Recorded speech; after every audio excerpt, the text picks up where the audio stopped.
बिस्मिल्लाहिर्रहमानिर्रहीम। अस्सलाम वालेकुम डियर स्टूडेंट्स, मैं हूं आपका biology tutor sir उबैदुर्रहमान bag.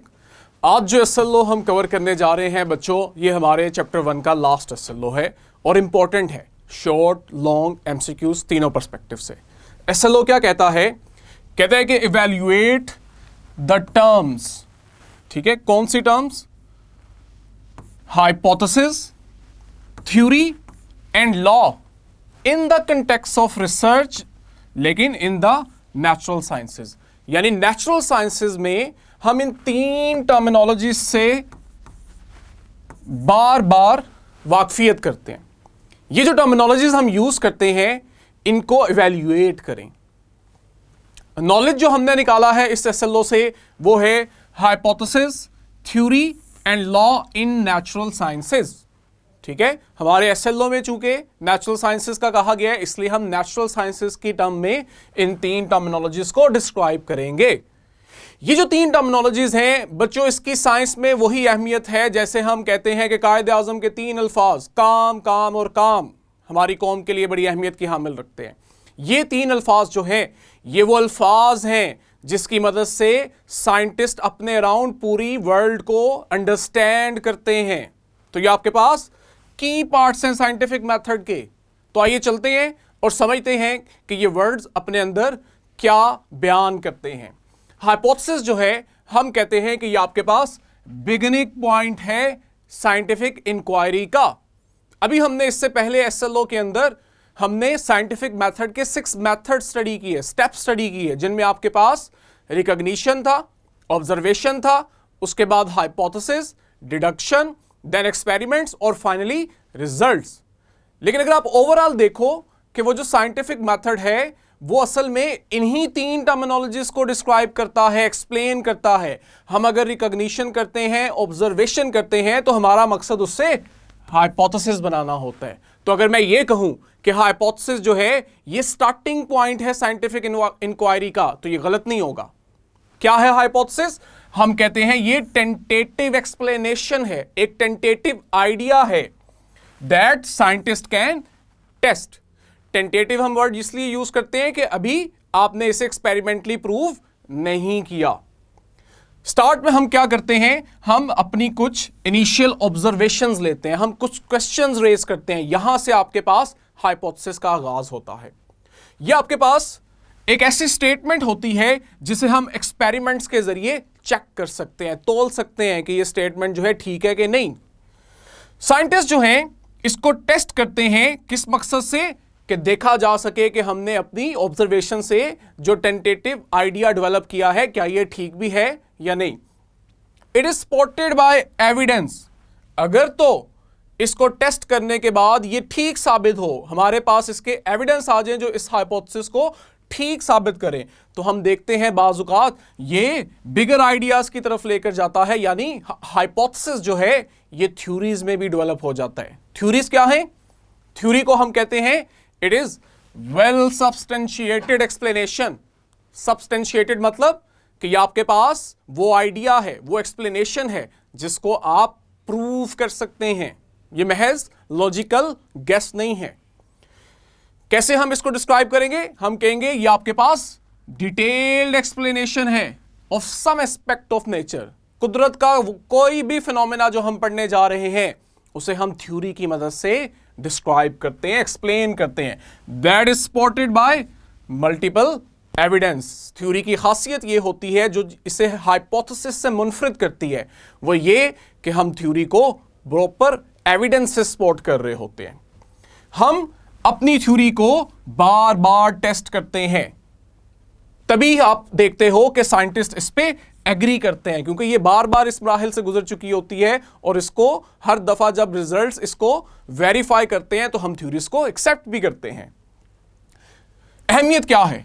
Theory जो है ये आपके पास एक प्रिंसिपल, एक फ्रेमवर्क की अहमियत रखती है जो आपको मजीद न्यू हाइपोथेसिस की तरफ लेके जाती है। जब आप एक थ्योरी से किसी फिनोमेना को अंडरस्टैंड करने की कोशिश करते हैं तो आपके इल्म में मजीद इजाफा होता है, जिससे आप नए हाइपोथेसिस बनाते हैं, उनको मजीद वेरीफाई करते हैं और थ्योरी को एक्सपैंड करते जाते हैं ताकि वो उस फिनोमेना को ज़्यादा अच्छे से एलैबोरेट करे।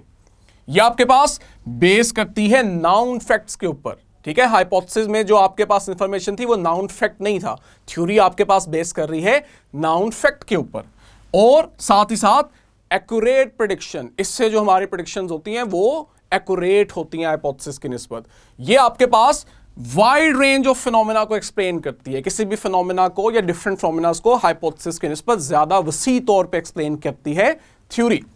और इसी तरह हम देखते हैं कि बाज़ औक़ात हमारी थ्योरीज जो है वो हमें बाज़ औक़ात नई इन्वेंशन, न्यू डिस्कवरीज की तरफ लेकर जाती हैं। लेकिन बच्चों, एक चीज जो आपने यहां पे रिमाइंड करवानी है वो ये, इस सब के बावजूद एक थ्योरी जो है वो आने वाले वक्त में गलत साबित हो सकती है। हो सकता है कि आपके पास अभी वो कंप्लीट मालूमात ना हो, लेकिन आने वाले वक्त में साइंटिफिक एडवांसमेंट से हम कुछ ऐसी इंफॉर्मेशन गेन कर लें जो कि एग्जैक्टली हमारी पुरानी थ्योरी को कंट्राडिक्ट कर सकती है। तो हम ये ऑप्शन रखते हैं थ्योरी लेवल पे।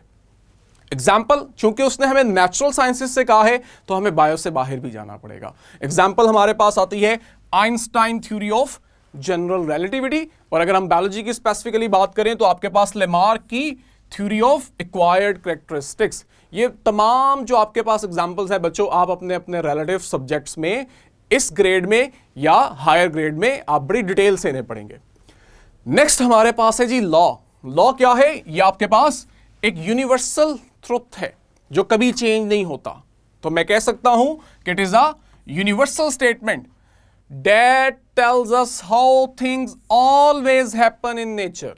ये आपको नेचर में होने वाले किसी फिनोमिना के बारे में एक्सप्लेन करती है और साथ ये भी कहती है कि ये हमेशा ऐसे ही होगा, इसलिए हम इसे यूनिवर्सल ट्रुथ कहते हैं। इसके लिए हमें बाज़ औक़ात या बल्कि अक्सर हमें मैथमेटिकल एक्सप्रेशन का सहारा लेना पड़ता है। मैथमेटिकल एक्सप्रेशन के बगैर हम लॉ को डेवलप नहीं कर सकते, एक्सप्लेन नहीं कर सकते। एक बात जो बड़ी अहम है वो ये, law does not explain why things happen. ये हमें ये नहीं बताता कि थिंग्स क्यों हो रही है। लॉ हमें सिर्फ ये बताता है क्या हो रहा है, कैसे हो रहा है, क्यों हो रहा है। इससे साइंस और लॉ का कंसर्न नहीं है। फंडामेंटल ट्रुथ है ये आपके पास साइंस में, जिसके ऊपर हम कहते हैं थ्योरीज और हाइपोथेसिस को बिल्ड किया जाता है। ये कंसेप्ट बड़ा इंपॉर्टेंट है। हम लिखने में तो ऐसे ही इसको डिस्क्राइब करते हैं कि हाइपोथेसिस थ्योरी में डेवलप होता है, थ्योरी लॉ में डेवलप होती है, लेकिन हमेशा ये बात आपने याद रखनी है, लॉ हमेशा से एग्जिस्ट करता है, चाहे हम उससे आगाह हो या ना हो। तो आपके पास लॉ की बेस पे हम थ्योरीज और हाइपोथेसिस बना रहे होते हैं। अगर ये थ्योरीज हाइपोथेसिस लॉ को एक्सप्लेन करते हैं तो हम कहते हैं ये थ्योरीज और हाइपोथेसिस ठीक हैं। एग्जाम्पल की अगर हम बात करें तो आपके पास फिजिक्स में न्यूटन्स लॉ ऑफ मोशन है और बायोलॉजी के अंदर मेंडल्स लॉ ऑफ इनहेरिटेंस पढ़ेंगे हम आगे ग्रेड्स के अंदर। समराइज करूं अगर मैं इस एसएलओ को, टॉपिक को, तो मैं कहूंगा कि आपके पास साइंटिफिक अंडरस्टैंडिंग जो है ये हाइपोथेसिस से स्टार्ट होती है और ग्रो करती करती थ्योरी और थ्योरी से लॉ में कन्वर्ट हो जाती है। हाइपोथेसिस जो है जब आप इसको बार बार टेस्ट करते हैं और ये हर दफा सही साबित होता है तो ये थ्योरी बन जाता है। और अगर थ्योरी के कुछ पार्ट्स हमेशा सच रहें, हकीकत रहें, तो आप कहते हो ये लॉ बन जाते हैं। अगेन लॉ पहले से एग्जिस्ट करता, लिखने में हम ऐसे लिखेंगे, लेकिन थ्योरी असल में लॉ को एक्सप्लेन कर रही होती है। हम कहते हैं हाइपोथेसिस, थ्योरी और लॉ ये मिल के हमारे लिए वर्ल्ड को अंडरस्टैंड करने में मदद करते हैं और हमें शो करते हैं कि साइंस जो है वो हमेशा इंप्रूव हो रही है, जिसमें तमाम साइंटिस्ट जो हैं वो मिल के काम करते हैं। तो बच्चों, एंड पे जो सारा हमने अभी पढ़ा उसका एक फ्लो चार्ट है। ये एसएलओ पिछले एसएलओ के साथ लिंक करता है। तो देखो फ्लो चार्ट के अंदर अगर हम देखें तो हमारे पास जो स्टार्ट हो रहा है